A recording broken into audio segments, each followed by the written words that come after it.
Hugo Campos' efforts to liberate health data from implantable medical devices has drawn widespread praise and recognition. He joins e-patient Dave deBronkart this time on the Plutopia podcast.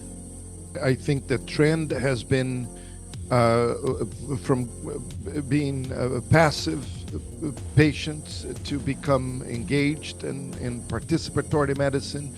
And the more, I think, tools become available and the more knowledge becomes available, we will continue sort of, moving toward more patient autonomy. I think so. We may not be prescribing our own medication ever, but I think there is great chance of some even AI to be able to help with diagnosis and help with care, decision making, and all of these things that are important in the life of a patient, where the healthcare system may not always be available to help. Welcome to another Plutopia News Network podcast. This is John Lepkowski, and my friend over there is Scoop Sweeney. We're the co-hosts of the podcast, and our guests today are a couple of distinguished gentlemen. Hugo Campos, who's been variously like a creative director, art director, visual designer, marketer, computer programmer, and presentation coach. But he's also an advocate for patient autonomy, accountability, and access to health data. He was named a White House Champion of Change for precision medicine by Barack Obama back in 2015 for his data liberation advocacy. And Hugo is driven by a real passion for participatory medicine, connected health, and patient empowerment through the use of technology. And back with us, e-patient Dave deBronkart, who's joined us 3 or 4 times in the past, is a cancer survivor, and he's an international keynote speaker on healthcare, specifically focusing on that same area of patient empowerment, connected health, and participatory medicine. So welcome, gentlemen. We should talk about what it means when we say participatory medicine and when we talk about e-patients. Well, I want to... Hugo, why don't you... Go ahead, Dave. Sorry. No, go ahead. I want to set the context here, because, as you said, we've been talking about this for years. And what I said, a large part of what my advocacy has been about from the beginning is about realizing that, as I like to say, if you live long enough, things change. And the way that things used to get done is not the way they will get done forever. And in healthcare, that's extremely important, because as I discussed in my recent episode with Plutopia with Doc Searles, for most of history, doctors didn't really know what they were doing because science hadn't come along yet, right? And then science came along, and for most of the 20th century, doctors did know what they were doing, and most of us out here in the consumer world had no way to get at all that. But as our patron Saint Tom Ferguson started to document in the second half of the century, when information started flowing, that changed. But the culture of medicine is only slowly catching up. And by culture, I mean the rules that everybody in our audience and their doctors and the patients, everybody expects, is how you do the doctor-patient dance, right? Doctor knows, doctor leads, patient follows. Well, that's not the only pathway anymore to getting the job done. And as you know, I won't go into it again, but when I almost died in 2007 from kidney cancer, an important part of how I survived was I got great information from other people, other patients on the internet, and then started advocating for change. And then a couple of years later, along comes this guy, Hugo Campos, who's doing astounding things to go beyond what his doctors are offering. Hugo. Yeah. Well, and now I have to live up to the expectations of the astounding things that I was doing, but I got something in my back pocket here. I have a relatively common type of heart muscle disease called hypertrophic cardiomyopathy. Folks used to say the prevalence of HCM was 1 in 500. Nowadays, there are studies that say they're maybe as prevalent as 1 in 200. So relatively common, quite common, particularly as an inherited type of disease. And one of the things about HCM is that it puts people at risk for cardiac arrhythmias. Both atrial arrhythmias, about 20% of patients will develop atrial fibrillation, patients with HCM during the course of the disease. And more importantly, a lot of patients are at risk for sudden cardiac arrest because of ventricular arrhythmias. And that was my case. And and it's funny that you mentioned your story, Dave. You were diagnosed, I think, around 2007 is when you had your health crisis, and my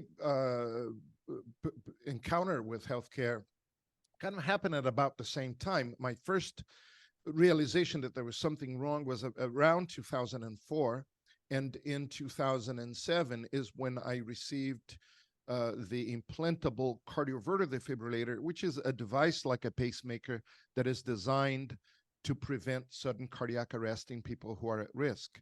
And so it took me about 3 years to get the proper diagnosis and treatment. But if you think about 2007, it's exactly when the iPhone came out, and there was a lot of things happening in terms of the doors of information or to information sort of being opened up to patients, and people were finding one another, and which is what happened to me. I found others with the same condition who had a lot of knowledge to share. And if you think of something like HCM being an inherited type of cardiomyopathy or a genetic disease, there are a lot of times people in the same family at different phases or different stages of the disease. So there's a wealth of knowledge, even in the families, about the disease processes, and there may be a parent who is in congestive heart failure.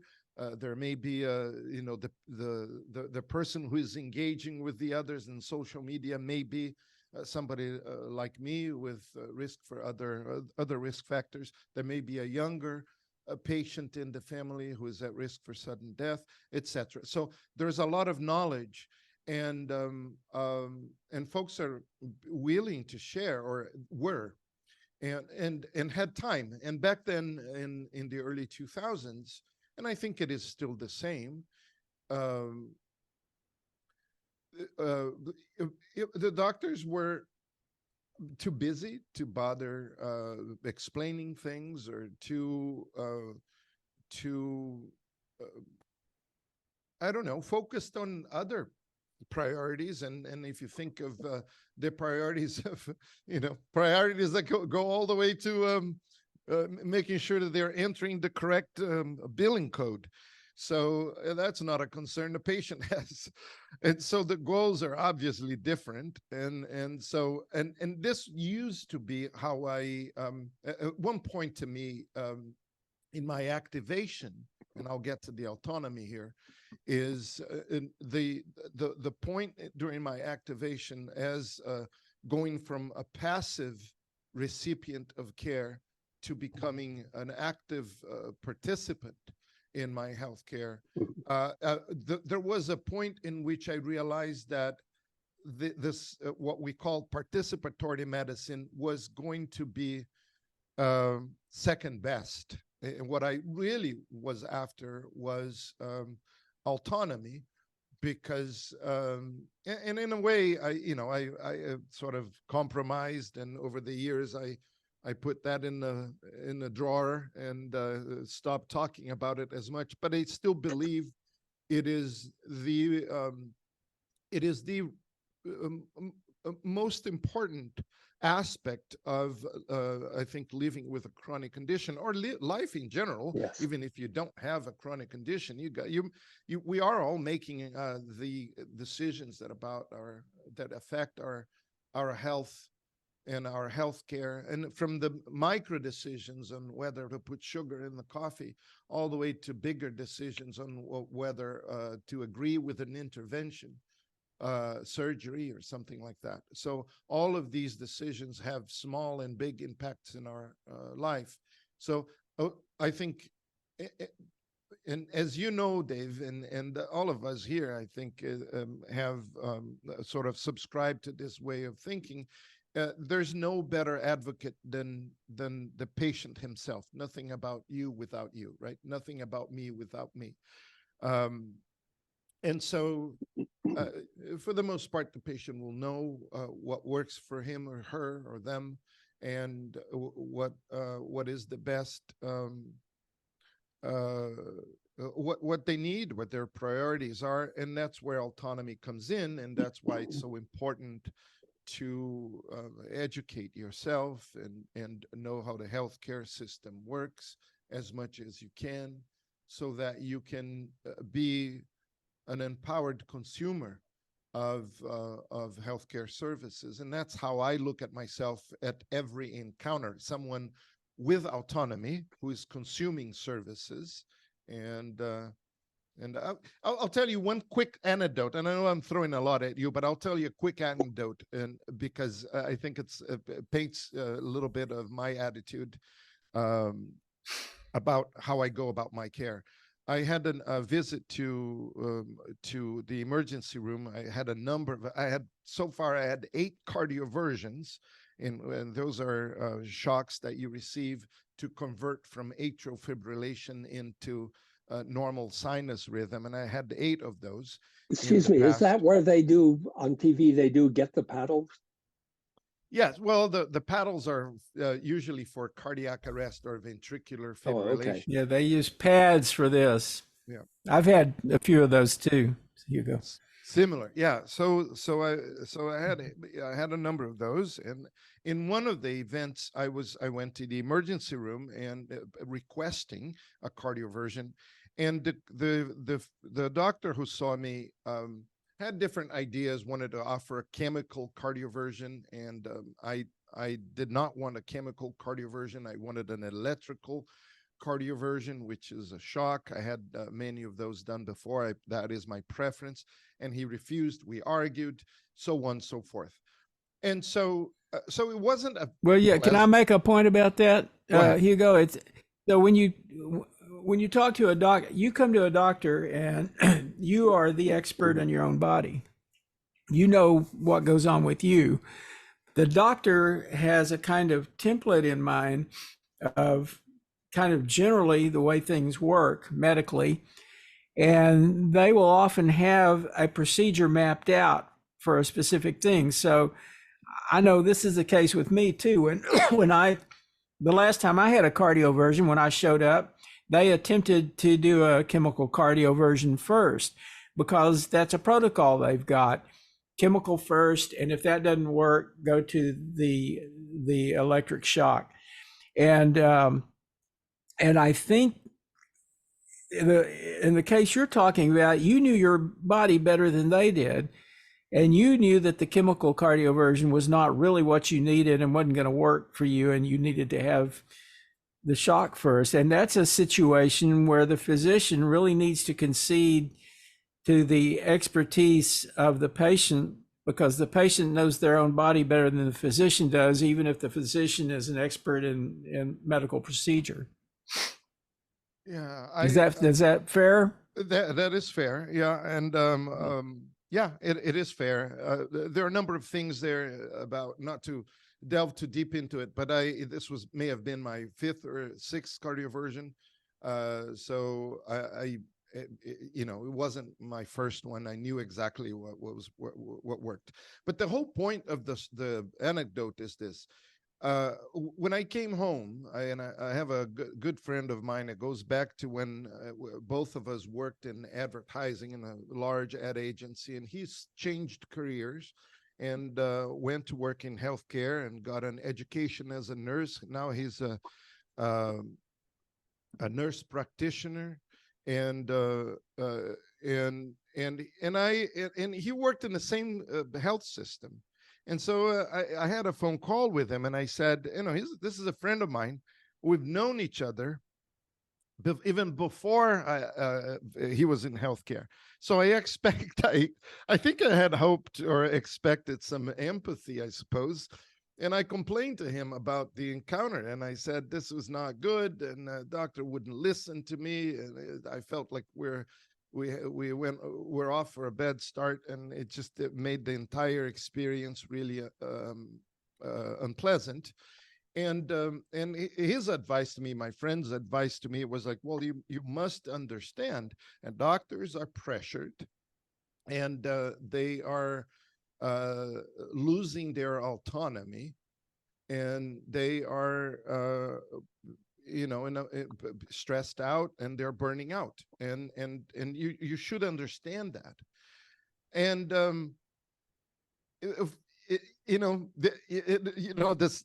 hat that I wear is that hat of a consumer of healthcare, somebody who pays almost $2,000 a month just to play, to participate. I'm self-employed, so I buy my own health insurance in the California Exchange.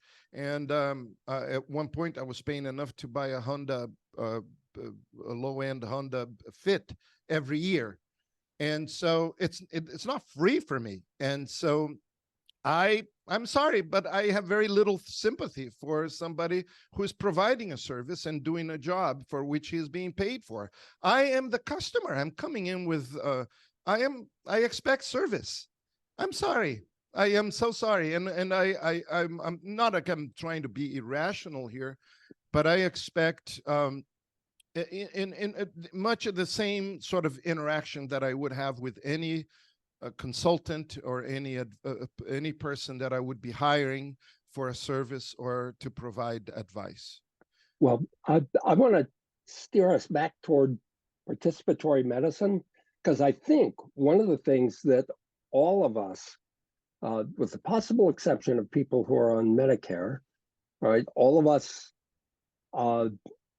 deal with is the fact that in this dysfunctional, pathologically perverse American healthcare system, the patients don't get to pursue their goals, the doctors don't get to pursue their goals, because we're all the bitches of the money people.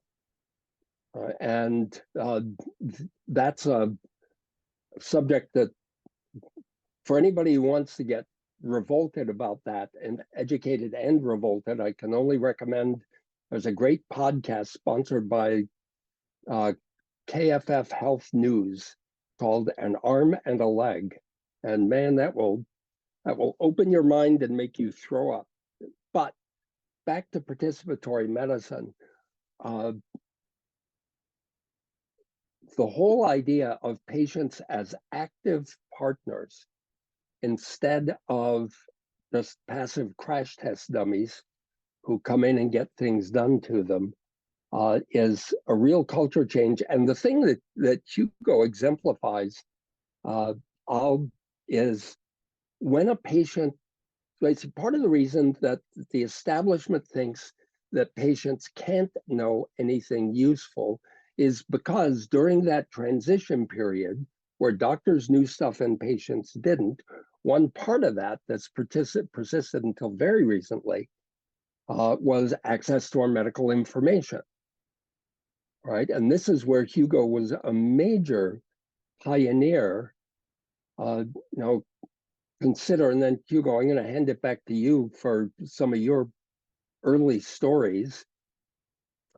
Consider that you're walking around, well, I mean, as a simpler, more familiar example, people with type 1 diabetes need to measure their blood sugar all the time. And now there are devices that will do that continuously because bad things can happen in the middle of the day. Well, So in Hugo's case, this device implanted in his heart was collecting just continuous stream of data about what was happening, and he's unable to see it, right? And he's wondering, hey, I felt something. And I remember very well the first times I heard Hugo talk about this.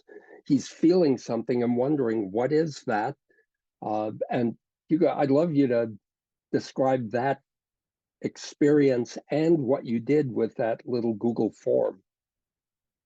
It's just a Right. brilliant. Now, to you, it's ancient history, I imagine, but to most people out there, it's what? I didn't know I could do that.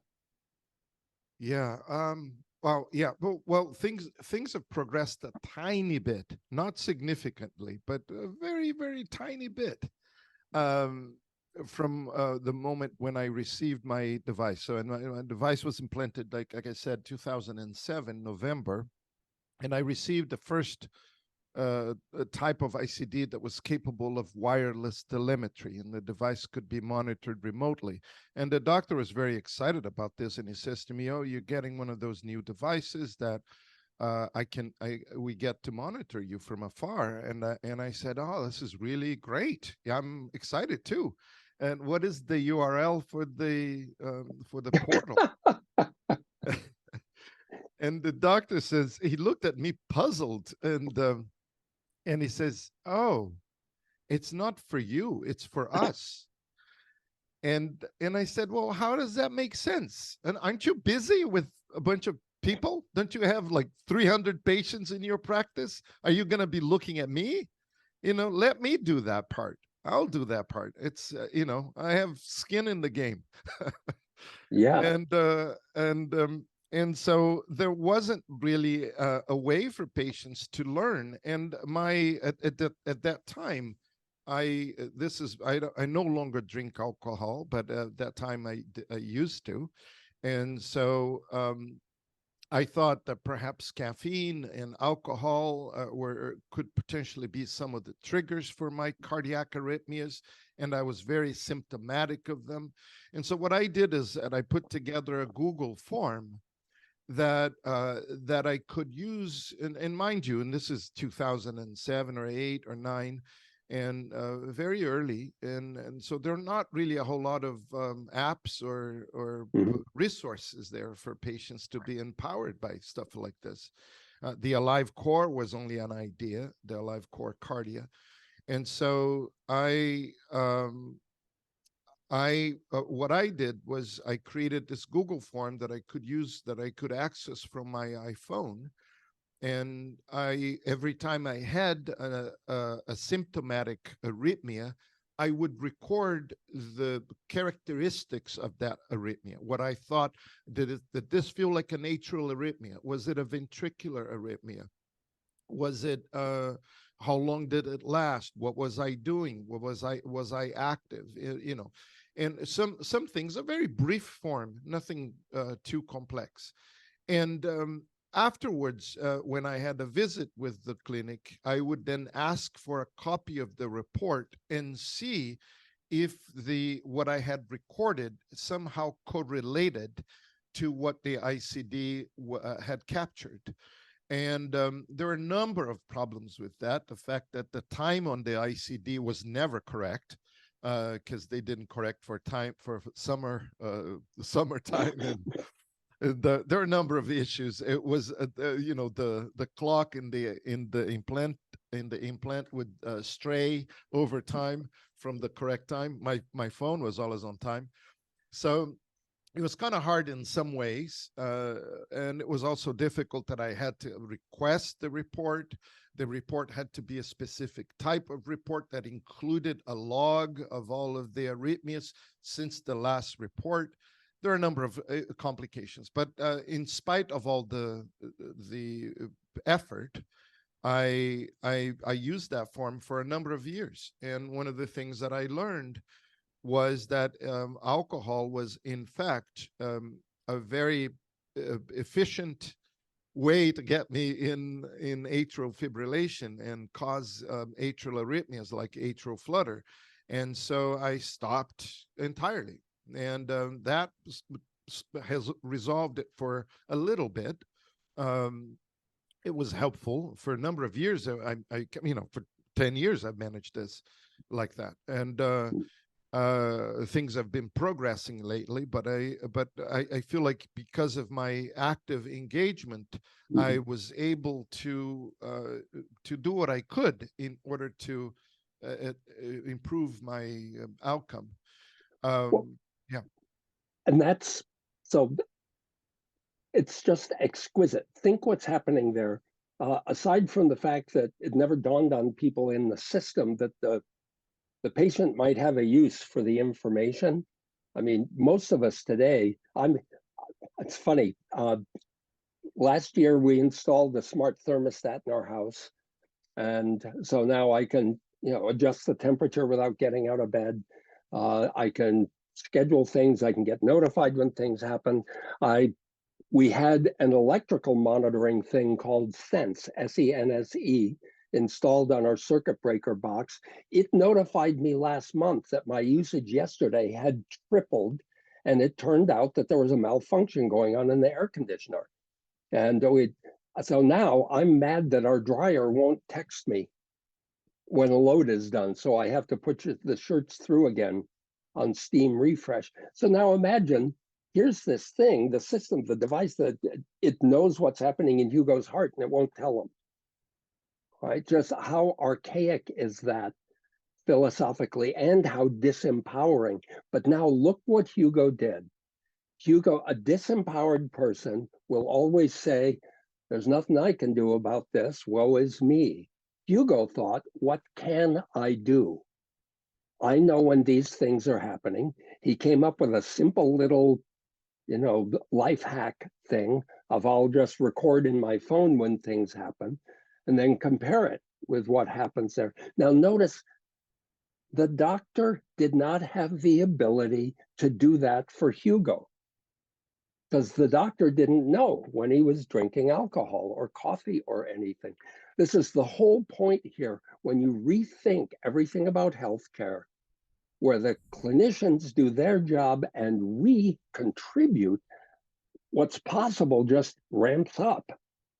And that's why we're both so passionate about this. We've seen the new world. Yeah, it makes a huge difference. I know that I can't really imagine going back to a life without the data that I have available now. I have physicians and hospitals that give me pretty much everything.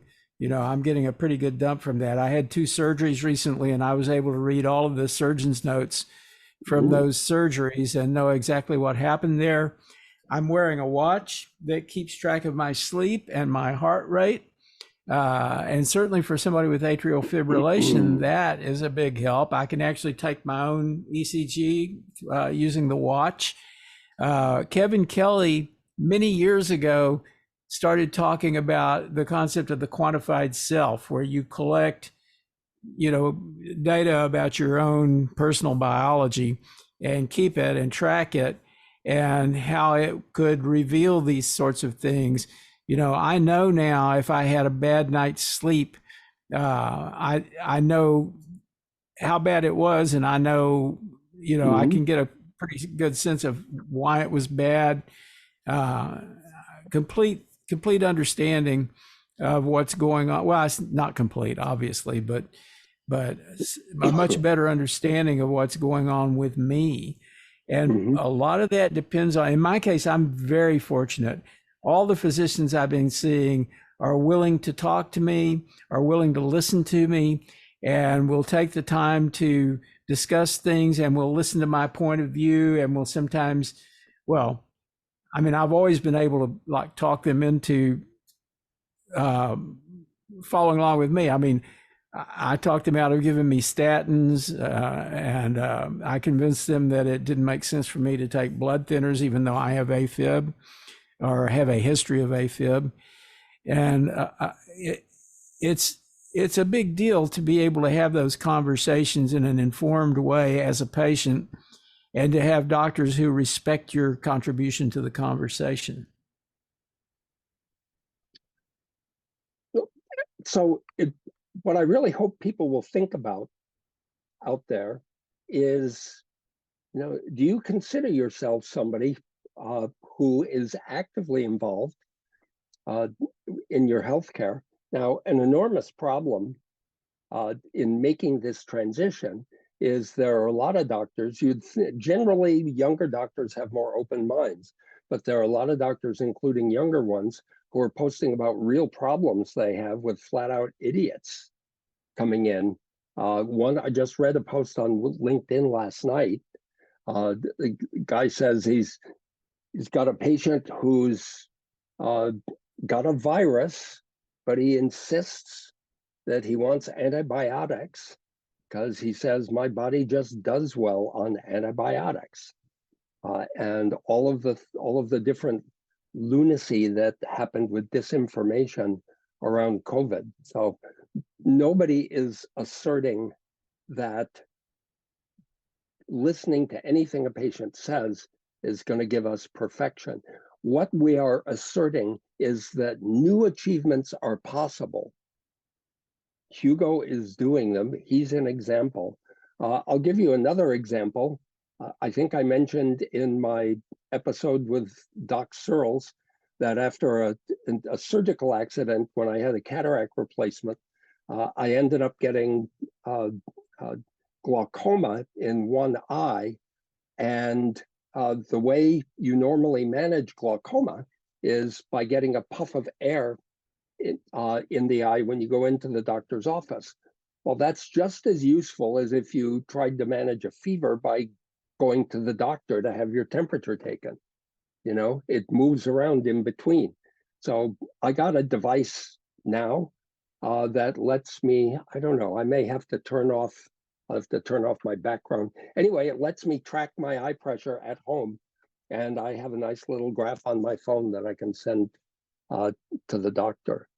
So, Hugo, are there other aspects of your medical life outside of your HCM that you approach differently these days because you think differently? Yeah, well, that's an interesting question. So the level of engagement, and to bring up, to sort of touch on the point that you brought up, Dave, about not everyone is qualified, I suppose, to advocate for themselves about everything. While I feel comfortable asking questions about hypertrophic cardiomyopathy, not even cardiology in general, right? Mm-hmm. I'm not an expert in any of it, but I know how HCM manifests itself in me, so I feel confident enough to know what questions to ask, or assess even the doctor's knowledge or familiarity with the disease, and that helps me move along. But that's not the case for everything, right? So if I have another issue with a different condition, I might take a little bit of a more cautious approach, and a more passive approach. Although I would likely be reading up articles about it, and using some of the newer tools that are available online to help me think through the problem. But I wouldn't be as assertive as I feel like I can be in something that has to do with cardiac arrhythmias or hypertrophic cardiomyopathy. Now, the patient carries responsibility. I say to folks, I agree with you 100%, and maybe participatory medicine isn't really for everyone. People have different styles and different goals and different backgrounds and culture.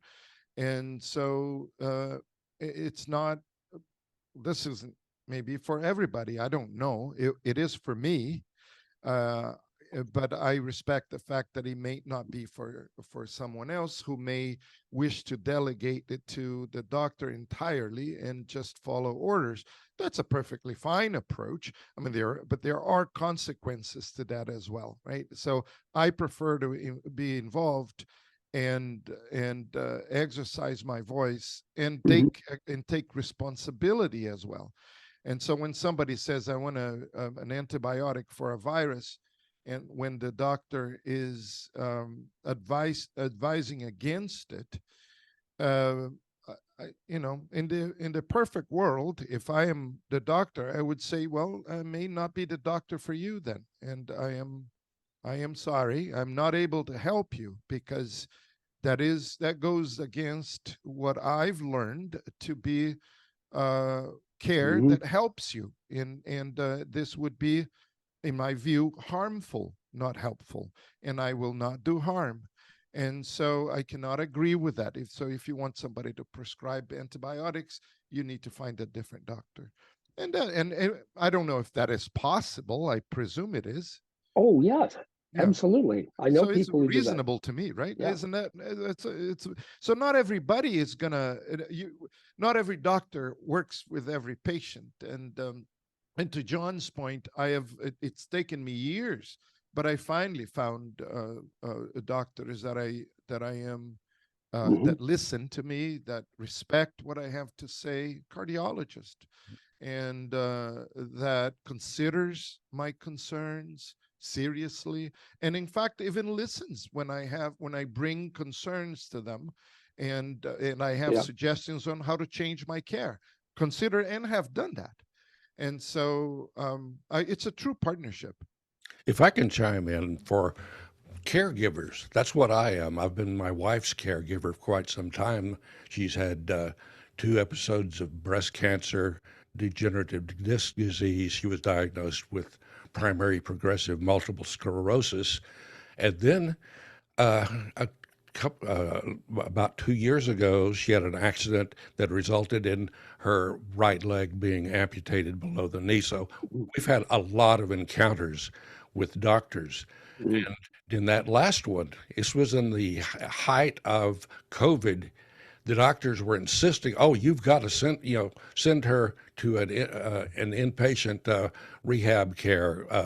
You can't consider doing it at home." And I had already investigated all the rehabilitation therapy available in Texas, and it's horrifying. There's almost no regulation, and they had Mhm. many people die at that point in time. So I insisted that she get, because I had already established a relationship with a home care agency who provided nurses and physical therapists and all the things that we would need to get her back on her feet. And they fought. They just hated the idea. You can't do it. You're just a caregiver. It's like, well, I'm a caregiver. Spent 40 years in medical care on the business side, so I know what their real motivations were. They wanted to send you to a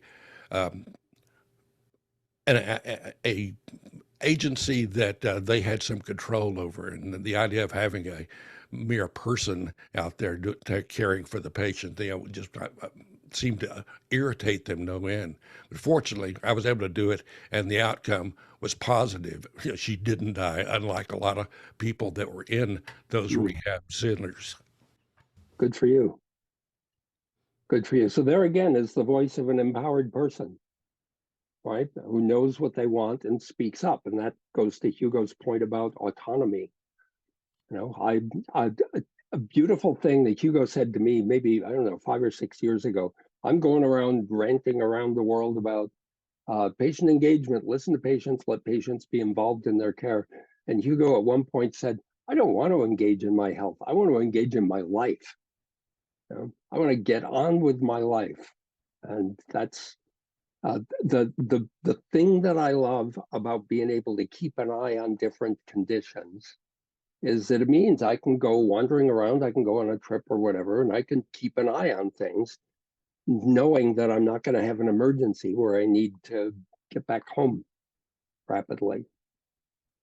Yeah. And Hugo, you're the first person I know. There have been books written about autonomous patients, but you're the first person uh, that I ever heard from about that subject.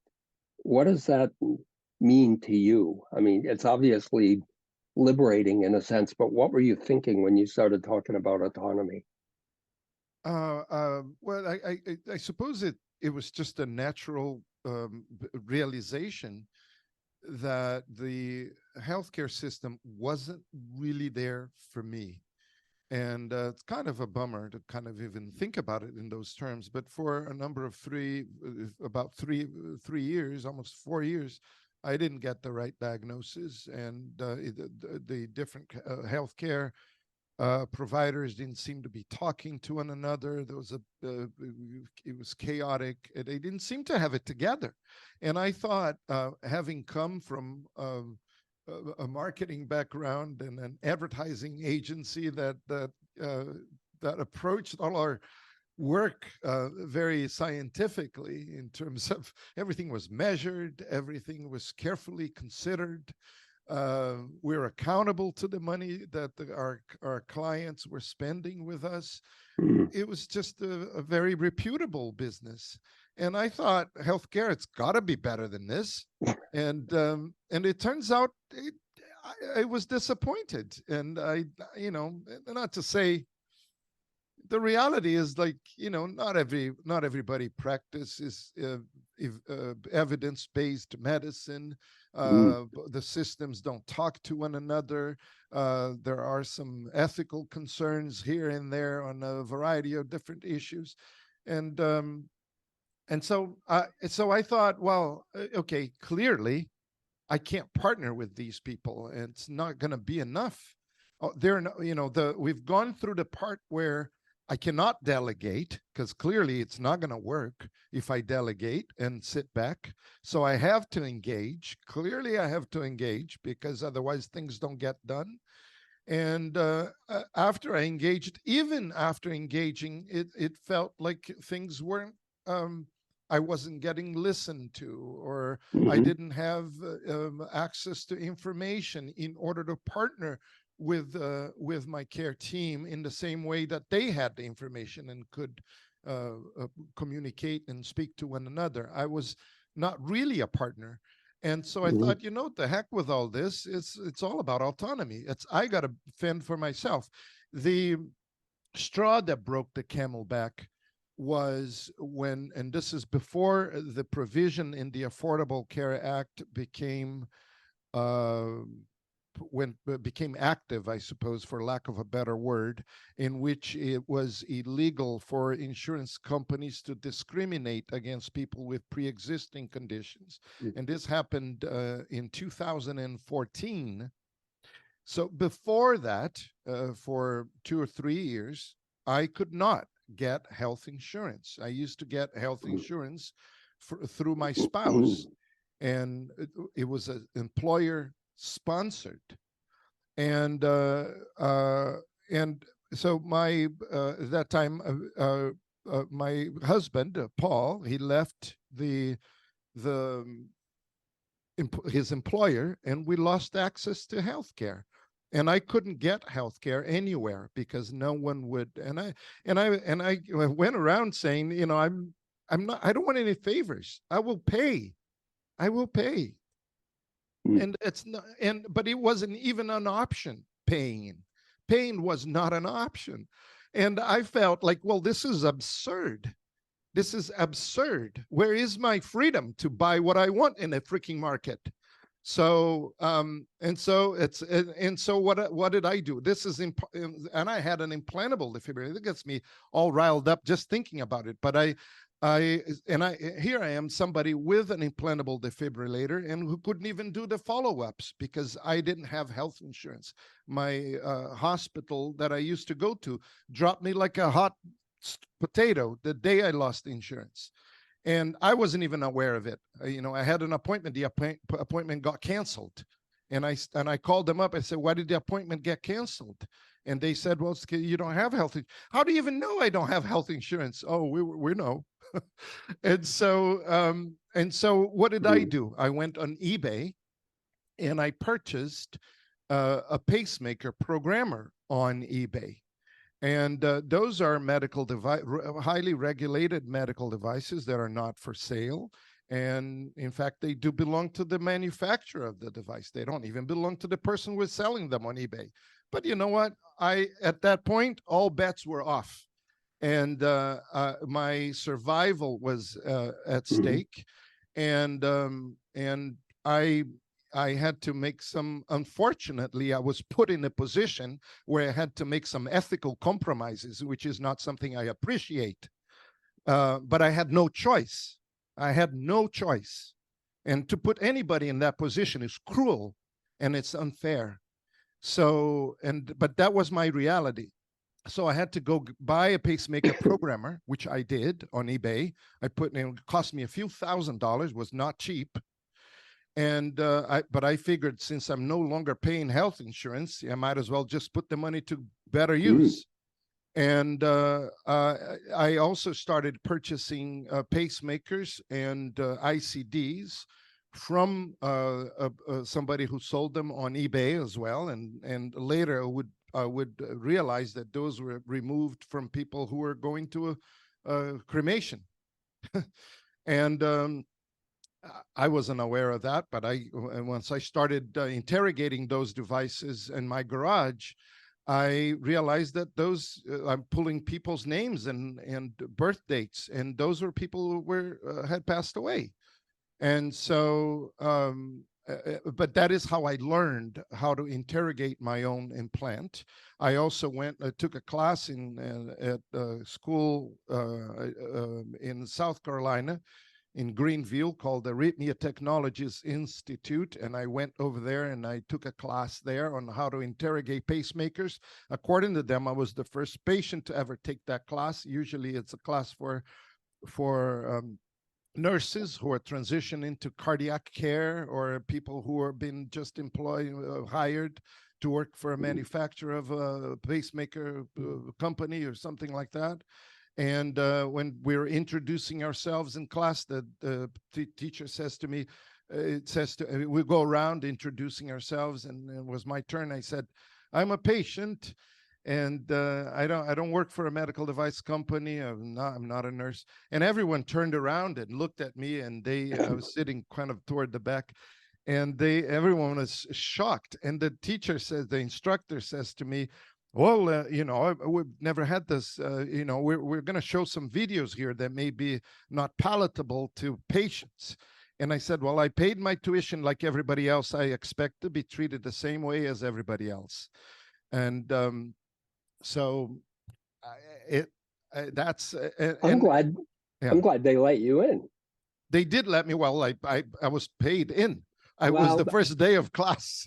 But I know people, the culture can be so perverse, right? There's a woman in California, an endurance athlete named Kim Goodsell, who, do you know Kim? Yes, I know Kim. Yeah, so for the audience, she has 2 rare genetic conditions, and she figured out on her own the unifying genetic cause for them. And she and her doctors created a poster for a scientific conference. So this is a story of the culture poking itself in the eye, okay? Because they accepted the poster of how a unifying condition for LMN, blah blah blah blah blah. But then they wouldn't let her register to attend the conference presenting the poster because she didn't have enough credentials. She's a high school graduate, no college. They wouldn't take her money to let her even attend the conference. Fortunately, the keynote speaker was Eric Topol, who was her cardiologist, and he called them up and grabbed them by the shirt collar and went bap bap bap bap bap on the face and got her in. So I'm not kidding when I say I'm glad they at least let you attend. But this is what it looks like when culture is changing. I very well remember early in my career, I worked in typesetting in the printing industry, and it was when feminism was sweeping through the Boston area. And so one of the projects we worked on was the membership booklet for the Marblehead, Massachusetts Women's Club, which was very hoity-toity and fancy and everything. And the previous year, one of the members had been Mrs. Richard Jackson. Okay, and this year it came around and they changed it to Ms. Richard Jackson. She hadn't quite gotten the idea that her name could belong in there. But I mean, this is the glory of culture change. I'm glad to have lived long enough to be seeing all this happen. And someday, Hugo, there will be people who are talking about pioneers like you saying, but wait a minute, I want to do it my way, and getting smacked down, but keep pushing forward. The most beautiful thing about that little Google Form spreadsheet story is that neither one of the people, the patient or the medical professional, could have done it on their own. The whole idea here is participatory medicine, medicine as a partnership. And I just want to mention from the Doc Searles episode, I've got a quote on the other monitor here. In that discussion, he wrote, "The new healthcare infrastructure must be built on independent and autonomous patients, not on systems that surround and subordinate patients. Once it is, the systems will be vastly improved and far more profitable for all." Oh, I see. No, that's a quote from his blog post, wasn't it? Patient as platform. I think so. Yeah. Yeah. And I'm seeing this. I've been seeing this so broadly. When we first started talking about e-patients and participatory medicine, there was already I guess you'd say a community or a kind of loose collection of patients that were starting to communicate with each other on social media, and obviously there were patient communities. So there was some adoption of that kind of thinking. It hadn't really spread too much into the community of physicians, though. And I can say that a few years ago, and you know this Dell Medical Center, Dave, where you and I attended I guess you and Danny did a workshop down there. When they put that thing together, and I went to like an opening gathering that they had when they were first opening up the medical school down there and the hospital, and they were completely on board with participatory medicine and the idea of the empowered patient and bringing patient into the team. And I was a little bit shocked at how much progress we had made. And of course, I think the Society for Participatory Medicine and the Journal of Participatory Medicine had a role in that. But beyond that, has been such a force to this movement. And I don't think that we can put that genie back in the bottle. I mean, if anybody wanted to, I don't know why they would want to. And I can only imagine that we'll see further progress going forward. I was going to say I'm optimistic about that. I think the trend has been from being passive patients to become engaged in participatory medicine. And the more I think tools become available and the more knowledge becomes available, we will continue sort of moving toward more patient autonomy. I think so. We may not be prescribing our own medication ever, but I think there is great chance of some even AI to be able to help with diagnosis and help with care, decision making, and all of these things that are important in the life of a patient, where the healthcare system may not always be available to help. Oh, and I've already been telling people what Hugo's been doing with Chat GPT, and there's another one called Claude.ai. And it was just beautiful. Anybody who has played with Chat GPT, even for a little bit, starts by asking it questions. What is blah, blah, blah? What is blah, blah, blah? Well, I have a friend who's having a problem. He's got bad blood pressure problems, bounces all over the place. And there's a device called ambulatory blood pressure monitoring. You wear this thing for a day and it records everything that happens during the day. And his primary care doctor doesn't believe in it. So he asked ChatGPT, how do I persuade my doctor to try ABPM? And ChatGPT came back with, here's how to think about it, including literate. He didn't ask it, what should I do about my blood pressure, right?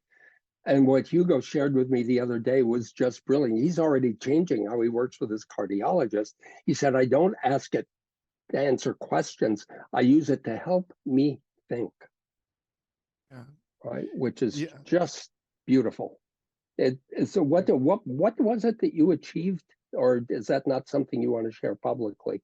No, we can talk about it. It was just, it helped me ask the right questions or even think through the problem, and in terms of whether one medication was better or more potentially more effective in my care than the medication that had been prescribed previously. And I was not convinced that the medication that had been prescribed was the best choice for me. And so I went on PubMed and I found comparative effectiveness studies between the medications that I was looking at. And so I tried to learn on my own, but at one point it became a bit overwhelming. And so the approach I took was providing those studies to Claude AI and asking it to summarize the certain parts of the study or answer questions, specific questions that I had. I used ChatGPT as well to help me think through the problem, how to articulate that to the doctor, some of my concerns. And so I spent a number of hours doing this. And at the end of the exercise, I felt I was a lot better prepared to have a conversation with the doctor. I had enough evidence to make my case. I knew how to make my case. I felt I could be articulate about it. And so in preparation for a visit, a clinic visit, and I had the visit with the doctor, and I presented what I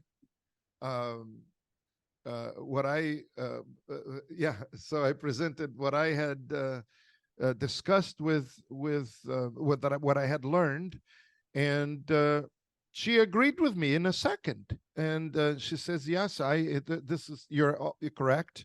This is I think your assessment is fair and accurate. And in fact, I agree with you, and I prefer that to change you to that medication as well."